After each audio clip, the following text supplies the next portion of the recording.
Hello friends, स्वागत है आपका अपने यूट्यूब चैनल मैथ्स स्लोगन में। तो जैसा कि मैथ का मैथ शुरू किया था उसके अंदर जैसे बेसिक वीडियो वगैरह आपने देखी थी, उसके अंदर बेसिक वीडियो के बारे में सारा कुछ आपने देखा था कि क्या था उसका बेसिक। तो आज आप 9th क्लास का एक्सरसाइज 1.1 शुरू कर रहे हैं। तो उसके अंदर पहला सम दिया हुआ है, आप देखिए क्या है कि क्या शून्य एक प्रीमिय संख्या है। क्या दिया है? क्या शून्य एक प्रीमिय संख्या है? क्या इसे आप p बटा क्यू के रूप में लिख सकते हैं, जहां p और क्यू पूर्णांक है और Q is not equal to zero. ये दे रखा है कि क्यू जो है वो जीरो के बराबर है, नहीं होना चाहिए। तो क्या करेंगे, देखिए प्रीमिय संख्या क्या होती है। सबसे पहले प्रीमिय संख्या हमें पता है, हमने पिछले वाली वीडियो में देखा था कि प्रीमिय संख्या क्या होती है। अगर किसी ने अभी तक पीछे वाली वीडियो नहीं देखी है तो आप प्लीज उस वीडियो पर जाइए, वो वीडियो देखिए कि प्रीमिय संख्या क्या होती है। ठीक है, तो प्रीमिय संख्या क्या होती है? वे संख्याएं जिनको p बटा क्यू के रूप में लिखा जा सकता है। ठीक है, p बटा क्यू के रूप में। और यहाँ p क्या होता है? p होता है मेरा अंश। ठीक है, यानी कि न्यूमिनेटर, जिसको n से डिनोट किया जाता है। और ये होता है मेरा हर, जिसको डिनोमिनेटर से डिनोट किया जाता है, यही होता है। ठीक है, तो प्रीमिय संख्या कौन सी होती है? जिसको p बटा क्यू के रूप में लिखा जा सकता है। अब क्वेश्चन के अंदर क्या पुट किया गया है कि शून्य एक प्रीमिय संख्या है या नहीं, मतलब कि जीरो मेरी प्रीमिय संख्या है या नहीं, इसने ये पूछा है सम के अंदर। ठीक है, तो मैं क्या बताऊंगा, जीरो के अंदर है जीरो मेरी प्रीमिय संख्या होती है। हाँ, शून्य प्रीमिय संख्या होती है। ठीक है, कैसे होती है देखिए,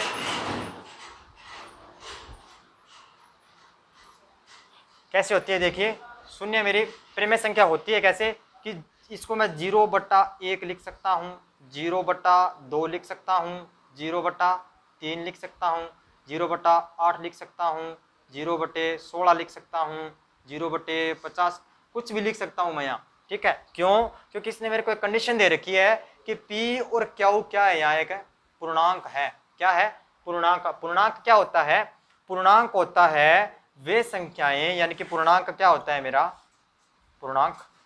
पूर्णांक होता है वे संख्याएं जो माइनस के इनफिनिटी से लेकर के जीरो ऐड होता है जिसके अंदर। ठीक है, और प्लस के इनफिनिटी तक जो संख्याएं चल के जाती है वो क्या कहलाती हैं? पूर्णांक कहलाती हैं। ठीक है, पूर्णांक कहलाती हैं। तो मतलब क्या है, इसके अंदर मेरा माइनस वाले सारे अंक आएगा, जैसे इनफिनिटी से चल के आ रही है, -5 भी आएगा, -4 आएगा, -3 आएगा, -2 आएगा, -1 आएगा, 0 आएगा, 1 आएगा, 2 आएगा, 3 आएगा, 4 आएगा, ये सारी संख्याएं आएगी, कोई दिक्कत नहीं है। ठीक है, तो अब क्या होगा देखिए, इसने क्या बोला कि जीरो को प्रीमिय संख्या के रूप में हमने लिख दिया। इसके अंदर मैं क्या लिख सकता हूँ? 0/-1 भी तो लिख सकता हूँ ना मैं, 0/-2 भी लिख सकता हूँ, 0/-5 भी लिख सकता हूँ, ये भी तो संख्या लिख सकता हूँ, कोई दिक्कत नहीं। क्यों? क्योंकि पूर्णांक है, माइनस वाले अंक भी आ जाएंगे और प्लस वाले अंक भी इसके अंदर ऐड हो जाएंगे। ठीक है, तो आप क्या कहेंगे कि हाँ, शून्य एक प्रीमिय संख्या है, इसको p बटा क्यू के रूप में लिखा जा सकता है, क्योंकि ये मेरा क्या हो जाएगा? p, और ये मेरा क्या हो जाएगा? क्यू। ठीक है, ये मेरा अंश हो जाएगा, ये हर हो जाएगा। ठीक है, ऐसे चलता जाएगा। तो ये अपना पहला सम कंप्लीट हुआ। अब तो देखिए, अब अपना दूसरा सम क्या है? दूसरा सम बोलता है कि 3 और 4 के बीच में प्रीमिय संख्याएं लिखें। फ्रेंड्स, क्या बोला है? 3 और 4 के बीच प्रीमिय संख्या। अभी आपको बताया पिछले वाले समय प्रीमिय संख्या क्या होती है, जिसको हमें p बटा क्यू के रूप में लिख सकते हैं, वो प्रीमिय संख्या होती है। तो इसको हम क्या लिखेंगे? 3 और 4 दे रखी है मुझे। ठीक है, तो क्या लिखूंगा मैं? p तो मेरे को दे रखा है, इसके नीचे कुछ नहीं तो एक तो है, एक हो जाएगा, ये p हो गया, ये मेरा क्या हो गया। ठीक है, अब 3 और 4 के बीच प्रीमिय संख्याएं बतानी है। ठीक है, प्रीमिय संख्या कैसे करेंगे? इसको 10 से तो मैं गुणा करूंगा और 10 से मैं इसको भाग दूंगा, क्योंकि अभी बताऊंगा क्यों करूंगा। देखिए, ये 10 से गुणा, इसको भी 10 से भाग। ठीक है, तो गुणा कैसी होती है? प्रीमिय संख्याओं के ऊपर वाले के ऊपर वाले से गुणा होती है और नीचे वालों के हमेशा नीचे वालों से गुणा होती है। तो ये कितना हो जाएगा? 10×3 30 और 10 से कम 10। ऐसे ही ऊपर वालों के ऊपर वाले से गुणा, नीचे वालों की हमेशा नीचे वालों से गुणा। तो 10 चौक 40 और 10 से कम 10, ये मेरी संख्या है आगे दोनों।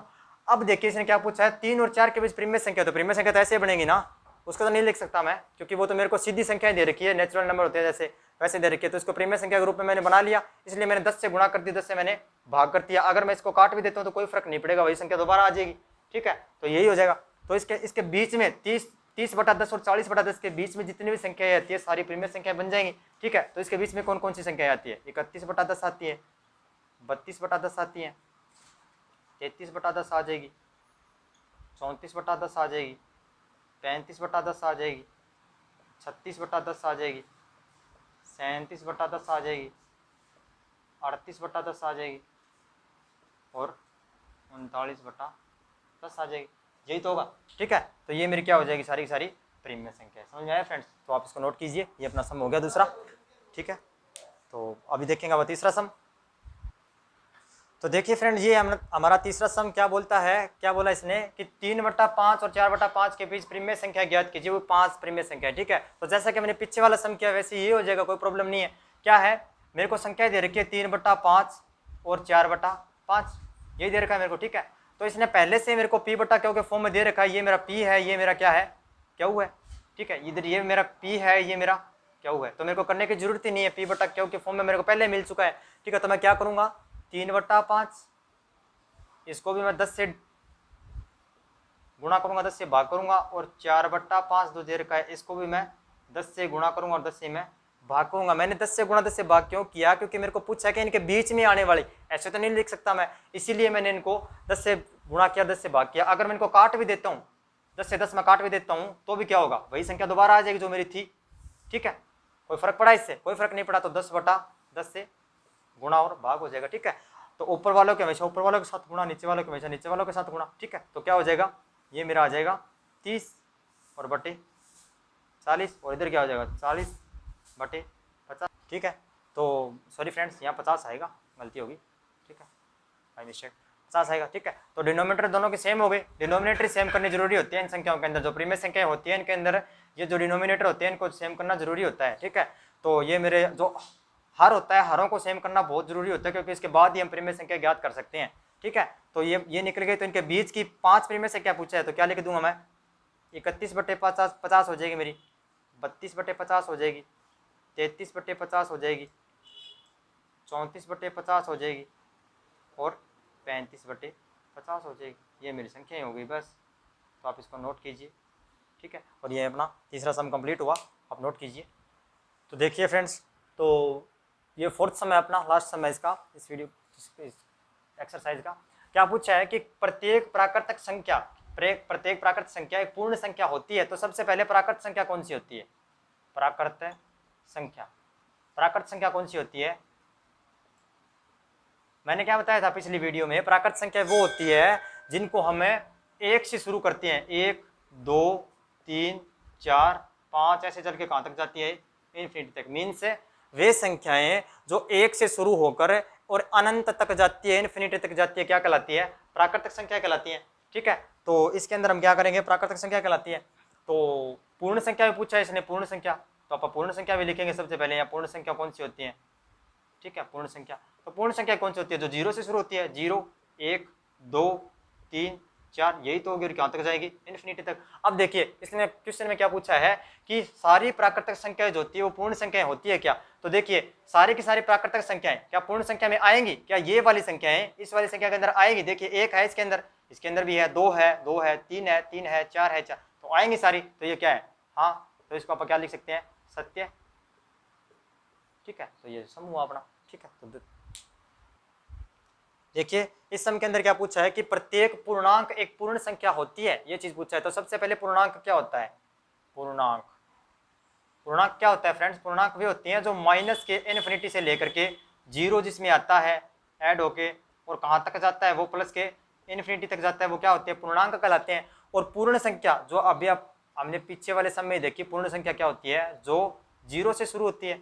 पूर्ण संख्या कौन सी होती है, जो 0 से शुरू होती है, 0 1 2 ये चल के कहाँ तक जाती है, इन्फिनिटी तक जाती है, ये पूर्ण संख्या कहलाती है। तो सम क्या कहता है कि क्या सारे पूर्णांक जो होते हैं वो पूर्ण संख्याएं होती है, यानी कि ये सारे के सारे पूर्णांक क्या पूर्ण संख्याओं में आते हैं। आप बताइए क्या सारे के सारे पूर्णांक मेरे इसके अंदर आएंगे। 0 तो मेरा आएगा, मान ली 1 भी आएगा, 2 भी आए, 1 आएगा, यहाँ 2 आएगा, ऐसे भी आएगा, चलो। लेकिन इधर माइनस वाले आएंगे क्या, क्या इसमें माइनस वाले है कहीं, पूर्णांक तो माइनस वाले भी होते हैं ना, -1 भी आएगा, -2 आएगा, -3 आएगा, माइनस के इन्फिनिटी तक जाएगा, लेकिन इसमें तो माइनस इन्फिनिटी तक नहीं है। तो ये क्या होगा, असत्य है, ये बात गलत है, ठीक है, ये नहीं होगा, असत्य है। क्यों है, क्योंकि सारे के सारे पूर्णांक जो होते हैं वो पूर्ण संख्या नहीं होती, लेकिन सारी की सारी पूर्ण संख्या जो है वो पूर्णांक होती है, ठीक है। तो ये अपना दूसरा सम हुआ। अब देखते हैं तीसरा सम। देखिए फ्रेंड्स अपना नेक्स्ट सम क्या कहता है, तीसरा सम हमें कहता है कि प्रत्येक प्रीमियम संख्या एक पूर्ण संख्या होती है। पूछा है क्या प्रत्येक प्रीमियर संख्या होती है वो पूर्ण संख्या होती है। तो सबसे पहले प्रीमियर संख्या क्या होती है, देखिए प्रीमियर संख्या। अब प्रीमियर संख्या कौन सी होती है, जिसको हम P बटा क्यू के रूप में लिख सकते हैं, वही होती है प्रीमियर संख्या। ठीक है, P बटा क्यू के रूप में जिसको लिखा जा सकता है। तो देखिए प्रीमियर संख्या और पूर्ण संख्या पूछा है, पूर्ण संख्या दूसरा पूर्ण संख्या पूछ रखा है। तो पूर्ण संख्या कौन सी होती है, जो 0 से शुरू होती है, 0 1 2 3 4 और ये कहाँ तक जाएगी, इन्फिनिटी तक। ये प्रीमियर संख्या है मेरी। ठीक है, ये पूर्ण संख्या है, सॉरी। ठीक है, तो देखिए क्या प्रीमियर संख्या पूर्ण संख्या हो सकती है, देखो ये तो हो सकता है, चलो कोई बात नहीं है, 0/1 लिख सकता हूँ मैं, इसको कोई दिक्कत नहीं है क्योंकि P बटा क्यू के रूप में होगी।